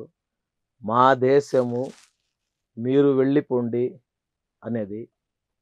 ఈ దేశము స్వతంత్ర పోరాటం కోసము, భారతదేశం స్వతంత్ర పోరాటం కోసము ముస్లింలు చేసిన త్యాగాలు తెలియని వాళ్ళు, ఈ విషం ఎవరైతే ఈ విషం చిమ్మే వాళ్ళకి ఆకర్షణమైపోయి వాళ్ళ మాటల్లో వచ్చేసిన వాళ్ళు, తెలియని వాళ్ళు, సామాన్యులు కొంతమంది మాట్లాడుతున్నటువంటి మూర్ఖపు మాటలేవి. ఈరోజు నేను ఒక్కటే అడుగుతున్నాను. ఈ దేశం బ్రిటిష్ వాళ్ళ కబంధ హస్తాల్లో ఉన్నప్పుడు ముందు వరుసలో నిలబడి ప్రాణత్యాగం చేసి దేశం కోసం ప్రాణత్యాగం చేసిన వాళ్ళల్లో మొట్టమొదటి వ్యక్తి ముస్లిము. అదేవిధంగా సిరాజుద్దౌలా నవాబు, బెంగాల్కి సంబంధించినటువంటి టిపు సుల్తాన్, ఉలేమాలు 14,000 మంది ఉలేమాలకి ఉరికమ్మం ఎక్కించారు, కేవలం స్వతంత్రం కోసం పోరాడినారని చెప్పి. ఈరోజు సమానమైన హక్కు భారతదేశంలో ముస్లింకి ఉంది. ఇది మాది అంటే ఏ విధంగా మీది? మాది అని చెప్పే వాళ్ళకి అడుగుతున్నాం మేము. ఏ విధంగా మీది? రాజ్యాంగం ఏం చెప్తుంది? అంత ఎందుకండి? అటల్ బిహారీ వాజ్పేయి గారు 2001లో అనుకుంటాను జావేద్ అఖ్తర్తో ఆయన ఇంటర్వ్యూ చేసేటప్పుడు ఆయన ఏం చెప్పారు? ఈ దేశంలో ముస్లింలు మూల నివాసులు, ఈ దేశంలో వాళ్ళకు కూడా అంతే హక్కు ఉంది, వాళ్ళు సురక్షితంగా ఉన్నారు, ఉంటారు, భవిష్యత్తులో కూడా ఉండబోతున్నారు అని చెప్పారు. ఈరోజు వీళ్ళు వెళ్ళిపోండి, ఇది మాది, ఇది మీది, అది మీది అని చెప్పి మాట్లాడుతూ ఉన్నారు. గేట్ ఆఫ్ ఇండియాలో, ఇండియా గేట్ పైన 90,000 మంది స్వతంత్ర సమర యోధుల ముస్లింల పేర్లు ఉన్నాయి. ఇదే విషయం మొన్న ఒకరు మాట్లాడితే మీరేనా చేసిందని ఇంకొకరు కూడా చెప్పడం జరిగింది. అంటే హిందువులు కూడా చేశారు కదా పోరాటం, మళ్ళీ మీ పేర్లే చెప్పుకుంటున్నారు ఏందని. దీని మీద మీరేమంటారు? మేము ఆ సామాజిక వర్గానికి చెందిన వాళ్ళం కాబట్టి ఆ పేరు చెప్పుకుంటున్నాం. మేము వాళ్ళు చేయలేదని చెప్పి చెప్పడం లేదే. ఓకే, మేము ఇంతమంది ఇన్ని త్యాగాలు చేశామని చెప్పి మేము చెప్పుకుంటున్నాము. వాళ్ళు చేయలేదు, వాళ్ళు దేశద్రోహులు, వాళ్ళు పోరాటం చేయలేదు అని చెప్పి మేము ఏం చెప్పడం లేదు. ఎవరు చెప్పరు ఆ విధంగా. ఎందుకంటే మా మీద వేస్తున్నటువంటి నిందలని భరించలేక మేము వాస్తవాలు చరిత్రలోకి తీసుకొని పోయి చూపించే ప్రయత్నం చేస్తూ ఉన్నాము. అది కూడా ఎవరైతే నిందలు వేస్తున్నారో వాళ్ళ కోసం కాదు, ఎవరైతే అమాయకులు ఉన్నారో, ఎవరైతే తెలియరో ప్రజలని ఉద్దేశిస్తూ వాళ్ళకి తెలియాలనే ఉద్దేశంతో మాట్లాడుతున్నాము. వాళ్ళకి కాదు చెప్పేది. మీరు చరిత్ర ఒకసారి తిరిగి చూసుకోండి. ఎన్ని త్యాగాలు ఉన్నాయి, ఎంతమంది దేశం కోసము పోరాటం చేశారు, ఎంతమంది ఎన్ని సాక్రిఫైజులు చేశారని చెప్పేసి మీకు తెలుస్తుంది. జ్యోతిరావు పూలే వాళ్ళ సతీమణి ఇద్దరు కలిసి ఒక విద్య నేర్పించాలని చెప్పేసి ఒక సంకల్పంతో ముందుకెళ్ళేటప్పుడు షేక్ ఫాతిమా గారు తన ఆస్తిని ఇచ్చారు. తన ఆస్తిని ఇచ్చి మేము కూడా నీతో తోడుంటామని చెప్పి మొట్టమొదటి స్కూలు బిల్డింగ్ ఇచ్చింది షేక్ ఫాతిమా గారు. నాటి నుంచి నేటి వరకు కూడా ముస్లింలు దేశం కోసం దేనికైనా సిద్ధం అనే విధంగా ఉన్నారు. అబ్దుల్ కలాం గారు దేశం కోసం ఒక చరిత్ర సృష్టించారు. అగ్ని 1, అగ్ని 2, అగ్ని 3, అగ్ని 4, అగ్ని 6 ఈ విధంగా ఎన్నో పృథ్వీ, శౌర్య అలాంటి మిజైల్స్ ఇచ్చారు. చూస్తేనే భయపడుతున్నారు ఆ మిజైల్స్. ఈరోజు పాకిస్తాన్ ఎందుకు మనకున్నటువంటి అతి శక్తివంతమైన మిజైల్తో వాళ్ళు ముందడుగు వేయలేకపోతున్నారు. చర్యలు చేస్తున్నారు కానీ ధీటుగా ఎదుర్కోలేరు. ఏ దేశం కూడా ఎదుర్కోలేదు. ఆ విధంగా ముస్లింలు ఎన్నో త్యాగాలు చేశారని చెప్పి మనము ఇలాంటి సందర్భాల్లోనే చెప్తున్నాము. ఓకే, వాళ్ళు వెళ్ళిపోమని చెప్పేదానికి వాళ్ళు ఎవరండి చెప్పేదానికి?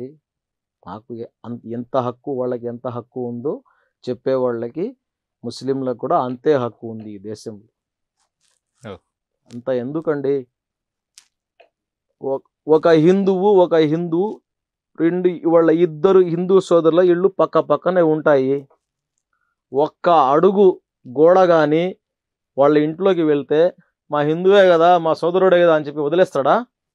లేదు. స్క్వేర్ ఫీట్ ₹1,00,000 ఉంది ఇక్కడ, ఎట్లా వస్తావురా అని చెప్పేసి దాడికి దిగుతాడు. అలాంటిది వెళ్ళిపోమని చెప్పేదానికి వీళ్ళెవరు? ఓకే, ఆ ఉదాహరణ ఇస్తున్నారనమాట. ఒక గజం భూమి వదలని వాళ్ళు భారతదేశం ఎలా వదులుతాం మేమని, అంతేనా? మా హక్కు అదే. గజం భూమి మేము అనటం లేదు. ఆ విధంగా సాక్రిఫైస్ చేయగలరా వాళ్ళు? ఈ దేశంలో దేశం కోసం పోరాటం చేసి, దేశం కోసం ఎన్నో ప్రాణత్యాగాలు చేసి, స్వతంత్రం వచ్చిన తర్వాత ఒక హక్కుతో ఉంటున్నాం మేము ఇక్కడ. ఈ దేశం మూల నివాసులం మేము. ఈ దేశంలో మేము చేసినటువంటి త్యాగాలు ముందు వరుసలో స్వతంత్రం కోసం ఇతరులు చాలా తక్కువ చేశారు. దీంట్లో ఎలాంటి సందేహం లేదు. ఓకే, దానికే నేను చెప్తాను, ఒకసారి చరిత్రని వక్రీకరించి మాట్లాడడం అనేది కరెక్ట్ కాదు. నిజమైన చరిత్ర చూపెట్టండి. ఒక అపవాదం, ఒక నింద ఒకరి మీద వేసేటప్పుడు చరిత్రని మీరు కూడా ఒకసారి చూసుకొని మాట్లాడండి అంటున్నాం మేము. ఇంకోటి సార్, అసలు ఖురాన్లో ఏముంటుంది అంటే, ఖురాన్ చదివిన వాళ్ళంతా ఇలానే ప్రవర్తిస్తారని అంటున్నారు.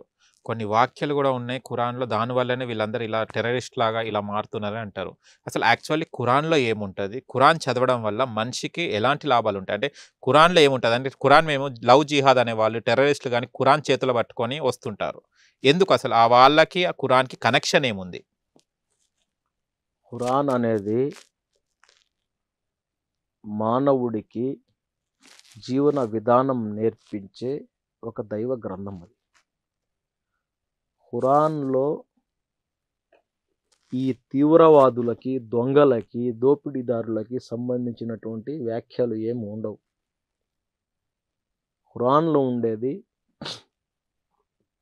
నువ్వు ఏ విధంగా నడవాలి, ఈ సమాజంలో ఏ విధంగా సేవలు అందించాలి, ఏ విధంగా ఆరాధించాలి, పేదలకు పట్టెడు అన్నం అంటే ఆకలితో అలమటించేవాడికి పట్టెడు అన్నం ఎలా పెట్టాలి అనే విధానాలు నేర్పించే ఒక దైవ గ్రంథం ఖురాన్.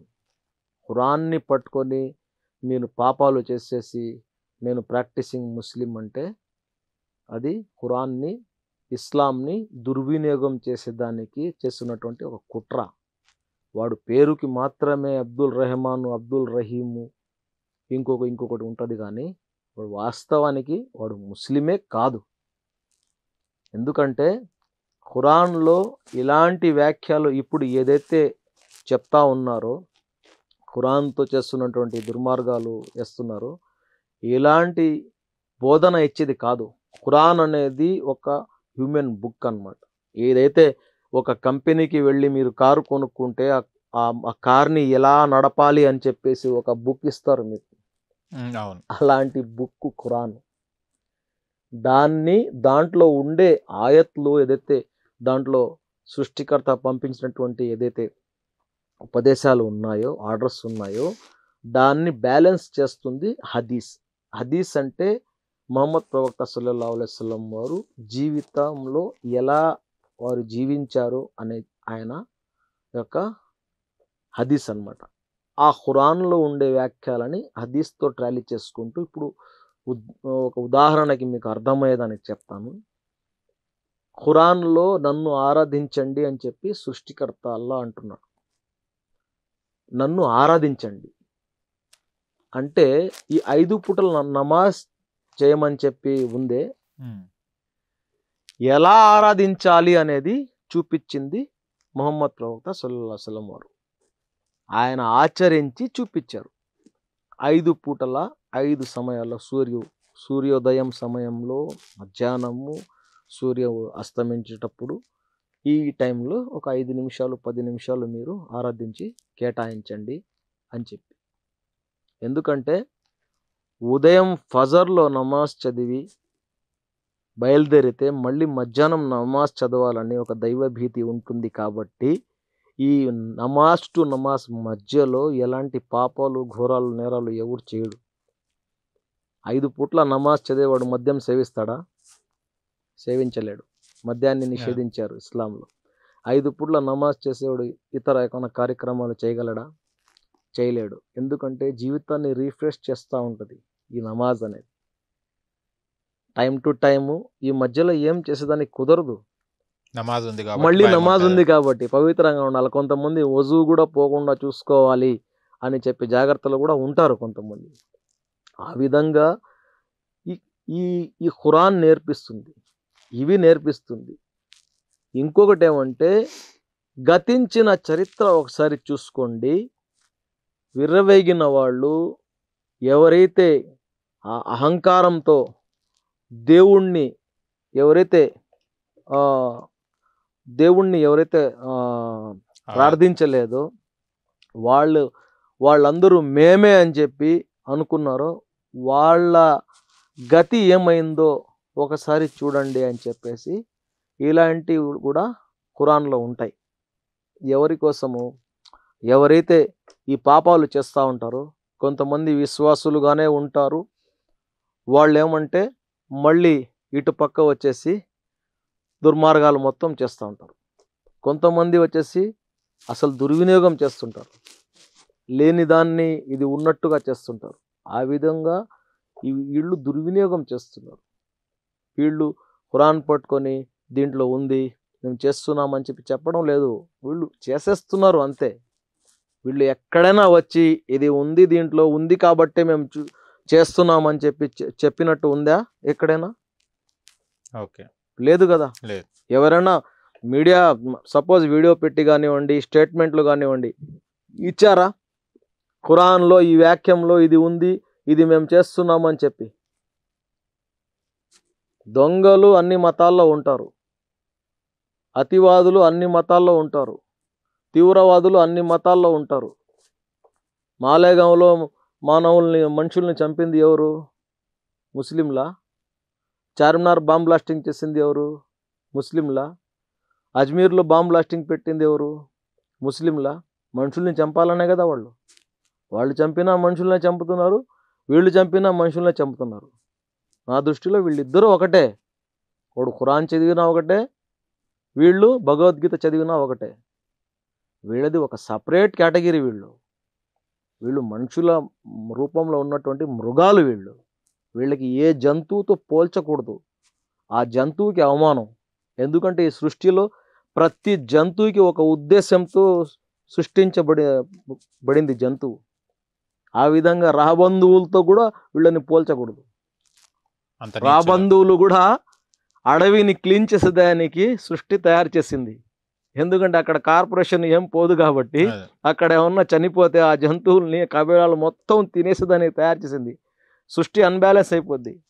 కాబట్టి రాబంధువులతో కూడా పోల్చకూడదు వీళ్ళని. వీళ్ళు ఒక క్రూర మృగాలు, వీళ్ళు ఒక విచిత్రమైన జంతువులు. వీళ్ళు ఏ మతమైనా కానివ్వండి, ఏ ధర్మమైనా కానివ్వండి, మానవత్వాన్ని బోధిస్తుంది.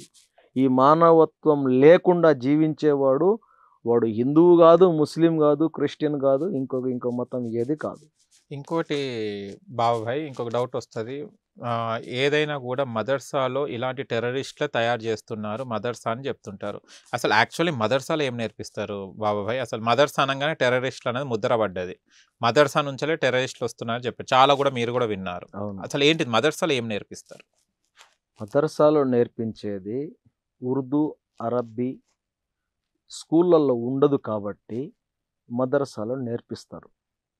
చాలామంది ఏమంటే ఆధ్యాత్మికంగా మా వాడికి ఖురాను మరియు హదీస్ గ్రంథాలు చదవాలి అని చెప్పేసి ఆ యొక్క చదువు కోసము ప్రత్యేకంగా అంటే ధర్మం పట్ల వాళ్ళకు ఉన్నటువంటి ఆ యొక్క దైవభీతితో వాళ్ళు మదర్సాకి పంపిస్తారు. అబ్దుల్ కలాం గారు కూడా మదర్సాలో చదువుకున్నారు. మీకు తెలుసా? ఆయన టెర్రరిస్ట్ అయిపోయాడా? ఆయన ఏమయ్యాడు? రాష్ట్రపతి అయ్యాడు. మేము ఆ విధంగా నిందలు వేయాల్సినటువంటి అవసరం లేదు. మదర్సాలో నేర్పించేది ఈరోజు ఏ మదర్సాలో ఏది నేర్పిస్తున్నారు అనేది ప్రతి ఒక్కటి గవర్నమెంట్ దృష్టికి ఉంటుంది. ఎక్కడైనా అలాంటివి జరిగితే వాళ్ళు చర్యలు తీసుకుంటారు. ఇది కేవలం నిందలు వేసి మదర్సాలో చదువుకునే వాళ్ళు ఈ విధంగా తయారవుతున్నారు, మదర్సాలో చదువుకునే వాళ్ళు ఈ విధంగా తయారవరు. మదర్సాలో చదువుకునే వాళ్ళు ఒకవేళ అయితే మౌల్వీలుగా, ఇమాములుగా, హాఫీజులుగా తయారవుతారు. మస్జిదులలో వాళ్ళు వచ్చేసి ఇమామతులు చేస్తుంటారు, స్పీచ్లు ఇస్తూ ఉంటారు, పబ్లిక్లోనే ఉంటారు. వాళ్ళు అంత ట్రాన్స్పరెన్సీగానే ఉంటుంది. ఇక్కడ ఎక్కడ మీకు సీక్రెట్ ఏం లేదు. ఏ మదర్సాలో కూడా ఎప్పుడైనా విజిట్ చేయవచ్చు, పోయి మీరు ఎవరైనా చేయవచ్చు. ఏమన్నా టెరిటరీగా వాళ్ళు లాక్ చేసి ఉంటారా? లేదు కదా. కాకపోతే మదర్సా కేవలం వీళ్ళు ధర్మాన్నే బోధిస్తుంది. ఈ ధర్మంలో బోధించేటప్పుడు ఇతర మతస్థులపై విద్వేషాన్ని వీళ్ళు నింపుతున్నారు. ఈ విద్వేషంతో తయారైన వాళ్ళు మాకు శత్రువులుగా తయారవుతున్నారు అని చెప్పి ఒక అపోహ కలిగి మాట్లాడుతున్నటువంటి మాటలు ఇవన్నీ. మదర్సా అనేది ఇప్పటి నుంచి కాదు, మొదటి నుంచి ఉన్నాయి, ఇప్పుడు కూడా నడుస్తున్నాయి. కొన్ని మదర్సాలు ఏమంటే ఈ లైసెన్సులు సరిగా లేక, వాటికి ఏమంటే లీగల్ పత్రాలు సరిగా లేక దాని మీద అబ్జెక్షన్లు జరిగినాయి. అంతేగాని ఆ మదర్సాలో ఏదో తీవ్రవాదులు ఉన్నారని, ఆయుధాలు ఉన్నాయని, తుపాకులు ఉన్నాయని చెప్పి ఎక్కడైనా వార్త ఉందా? దేవబంద్లో పెద్ద మదర్సా, ఏషియాలోనే పెద్ద మదర్సా, అది చాలా పెద్ద ప్రాంగణం. అది పొమ్మని చెప్పి చూడండి. ఎప్పుడైనా ఇప్పుడు సెంట్రల్ గవర్నమెంట్ ఉంది, ఇంటెలిజెన్స్ ఉంది, అన్నీ చూస్తున్నారు కదా. ఎవరో ఏదో చెప్పేసి దాని మీద అందరూ వాళ్ళు చెప్పేదే కరెక్ట్, ఆ నిందే కరెక్ట్ అని చెప్పి అనుకోవడం కూడా మనం కరెక్ట్ కాదు. మదర్సా అనేది మంచితనాన్ని బోధించడానికి, ధార్మికంగా బేసిక్ నాలెడ్జ్ వాళ్ళకి ఉండాలి కాబట్టి పిల్లలకి మదర్సాలో చేర్పిస్తారు.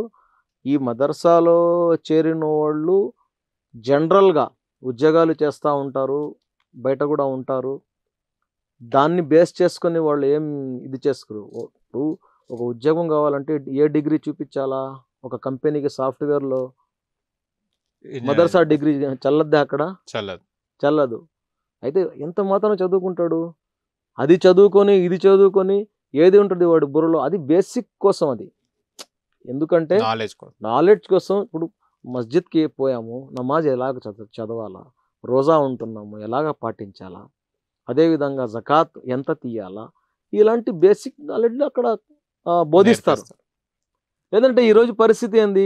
తెలియని వాళ్ళు అప్పటికప్పుడు ఫోన్ చేసి కెత్తే రకాత్ పన్నా హజరత్ నమాజ్, హజరత్ కెత్తేదేనా జకాత్ అని చెప్పి రాకూడదు మా బిడ్డలకి, వాళ్ళకి కనీస అవగాహన ఉండాలని చెప్పేసి ఈ మదర్సాలకి పంపిస్తారు. అంతేగాని ఈరోజు ప్రతి ఒక్కరూ కూడా ఏమంటే ప్రస్తుతం ఉండే పరిస్థితుల్ని దృష్టిలో పెట్టుకొని పిల్లల్ని పెంచుతున్నారు. ఎదగాలి మా పిల్లలు అని చెప్పి ఈ ఛాందాసవాదం నుంచి, అతివాదం నుంచి దూరం అవ్వాలనే ఉద్దేశంతోనే సామాన్యులు ప్రతి ఒక్కరూ శాంతియుతంగా జీవించే జీవితం కోసం పోరాటం చేస్తున్నారు ఈరోజు. ఇంకొకటి బాబాయ్, నాకు ఒక డౌట్. ముస్లిమ్స్ని తుర్కోడు అంటే చాలా కోపం వస్తుంది. ముస్లిమ్స్ని అసలు తుర్కోడని ఎందుకు అంటారు? అసలు తుర్కోడు అనే పదానికి మీనింగ్ ఏంటిది? ఎందుకు కోపం వస్తుంది? ఇది చాలా మంచి ప్రశ్న. ఇది ముస్లిమ్స్ని తుర్కోడు అనేది ఎందుకు చెప్తారంటే, ఈ దేశం మీదకు వచ్చిన వాళ్ళల్లో ఎవరైతే రాజులు ఉన్నారో, మొట్టమొదటి వచ్చిన వాళ్ళు ఖిల్జీలు వచ్చారు, టర్కీ నుంచి కూడా వచ్చారు, టర్కీ సుల్తాన్లు కూడా వచ్చారు. షంషుద్దీన్ ఇల్తుత్మిష్ అని చెప్పి ఒక టర్కీ రాజు, టర్కీ నుంచి ఆయన కూడా వచ్చింది, ఢిల్లీలో ఉంది. ఈ టర్కీ నుంచి వచ్చిన వాళ్ళు వాళ్ళది ఒక వర్గం అన్నమాట. అటు సైడ్ నుంచి ఇది ఉజ్బెకిస్తాన్ అటుపక్క తుర్క్ అని చెప్పేసి ఒక వర్గం అన్నమాట. ఓకే, వాళ్ళు తుర్క్ అని చెప్పి గర్వంగా చెప్పుకుంటారు. ఇక్కడ తుర్కుడా అని చెప్తే ఎందురా తిడుతున్నాడు అనే విధంగా చూస్తారు. యాక్చువల్గా తుర్క్ అనేది అది తిట్టు కాదు, నెగిటివ్ పదం లాగా వీళ్ళు తయారు చేశారు. ఇదే విధంగా యాక్సెప్ట్ కూడా చేస్తున్నారు తెలియని వాళ్ళు. తుర్కోడా అంటే తుర్కోవాడు అంటే అది తిట్టు కాదు, అది ఏమీ కాదు. ఏ విధంగా ఇప్పుడు ఆ ప్రాంతానికి సంబంధించిన వాళ్ళు ఓటోమాన్ ఎంపైర్స్ వాళ్ళందరూ మేము తుర్కులం, మేము తుర్కోళ్ళం, మేము దీనికి కట్టుబడి ఉంటాం, మేము మాటకి కట్టుబడి ఉంటాం, మేము తుర్కోళ్ళం, మేము హుందాగా ఉంటాం అని చెప్పి గర్వంగా చెప్పుకుంటారు వాళ్ళు. మనం ఏం చేసామంటే ఈ విధంగా దాన్ని నెగిటివ్ పదంగా వాడుతున్నాం. అదేవిధంగా మనం బదులిచ్చేటప్పుడు కూడా ఏందిరా ఆ విధంగా చెప్పామని చెప్పి మనం కూడా రియాక్ట్ అవుతున్నాం. అంతేగాని వాస్తవాల్లోకి వెళ్తే తురకవాడు అంటే అది తిట్టు కాదు, బూతు కాదు, అది ఎలాంటి నెగిటివ్ పదం కాదు. అంటే ముస్లిమ్స్ అంటే మళ్ళీ హిందీలో ఏంటి ఏమని అనాలి? ముస్లిం సోదరులనే అంటారు. అవును, ఇదే అంటారు కదా. ముస్లిమ్స్ అనే పదం ఇంగ్లీషా తెలుగా? అరబియా? ముస్లిమ్స్ అనేది అరబిక్ పదం. ఓకే. ముసల్మాన్ అనేది ఉర్దూ. ఓకే. ఇప్పుడు కొంతమందికి సాయిబులు అంటే కూడా ఒక నెగిటివ్ పదం లాగా చూస్తారు. వాస్తవానికి సాహెబ్లు అంటే ఏంటిది? సాయిబులు కాదు, సాహెబ్లు. సాహెబ్లు అంటే గౌరవప్రదమైన సాహెబ్ అంటారు. చెప్పండి. సాహెబ్ అంటారు. సాహెబ్ అంటే గౌరవనీయులైన పెద్దలు, గురువులు. ఈ విధంగా సాహెబ్ అంటే ఒక ఉన్నత స్థానం అన్నమాట. తలైవ అంటారు కదా, ఒక లీడర్. ఆ రేంజ్ వాళ్ళని సాహెబ్ అంటారు. అది ఉర్దూ పదం అన్నమాట. ఆ విధంగా ఏమంటే ఈ ఏదైతే పదాలని కూడా కొన్ని ప్రాంతాలలో నెగిటివిటీగా తయారు చేసేసి మీరు ఇక్కడే చూస్తారు. ఇవన్నీ తురుకోడా అని మాట్లాడేది నార్త్ సైడ్ లో ఉండదే. విన్నారా ఎప్పుడైనా? నార్త్ లో ఢిల్లీ కానివ్వండి, మీరు ఎక్కడైనా పోండి, నార్త్ లో విన్నారా? వాళ్ళు వేరే పదం వాడతారు. మళ్ళీ ఏ పదం ఉంటది అక్కడ? వాళ్ళు వేరేది వాడతారు, కట్వా ఇలాంటివి వాడతారు వాళ్ళు. కాబట్టి ఏమంటే ఇది ఎంచుకున్న పదాలు. తిట్టేదానికి మంచి పదాన్ని కూడా దానికి చెడు ఏమంటారు దానికి ఒక కవచం, చెడు కవచం కప్పి దాన్ని ఆయుధం లాగా తయారు చేసి వాడతారు. వాస్తవంగా చెప్పాలంటే అది తిట్టు కాదు. చాలా మంది ఏమంటే తిట్టేటప్పుడు ఆ పదాన్ని వాడతారు. తిట్టేటప్పుడు అది వాడతారు కాబట్టి దానికి జవాబు చెప్పాల్సినటువంటి అవసరం ఉంటది. ముస్లింలు కూడా దానికి జవాబు చెప్పాల్సినటువంటి అవసరం ఉంటది. అది అన్నమాట. థ్యాంక్ యూ బాబా సాబ్, చాలా విషయాలు తెలుసుకున్నాం. అంటే మీ దాంట్లో మిమ్మల్ని ఇంటర్వ్యూ చేయడానికి మెయిన్ రీజన్ అంటే అసలు ఏంటిది అన్నది నాకు డౌట్స్ ఉంటే ఆ డౌట్స్ క్లారిఫై చేసుకోవడం జరిగింది అండ్ మా ప్రేక్షకులు కూడా చెప్పడం జరిగింది. సరే చూద్దాం. అండ్ మీరు కొన్ని చెప్పారు దాంట్లో ఎక్కడికైనా కూడా నేను వస్తానని మాట్లాడతాను ఫస్ట్లో మనకు. అవును, మళ్ళీ ఎన్ని ప్రశ్నలు వస్తాయో మళ్ళీ దానికి కూడా మీరు సిద్ధంగా ఉండండి. 100%. Okay. Thank you sir. Thank you so much. నమస్తే.